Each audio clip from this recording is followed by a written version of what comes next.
Mga paraan upang mapanatili ang kalinisan ng aming paaralan.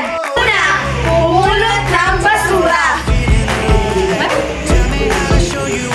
Pangalawa, magtanim ng halaman sa bakuran na ginagamitan ng organic fertilizer. I-segregate ang mga basura.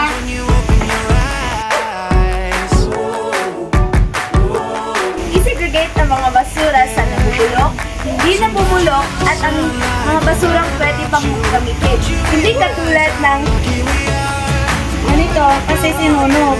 4. Huwag hayaang nakuha ng lamok ang mga lalagyan ng tubig.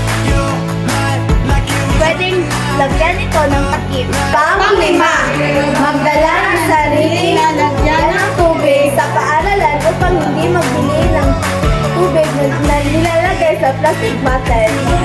Dahil ang mga plastic bottle ay tinatapon lang kahit saan at sinusunog. Maraming salamat sa inyong pakikinig. Kahit maliit lang ang aming video, sana'y mayroon kayong natutunan kung paano pangalagaan ang inyong paaralan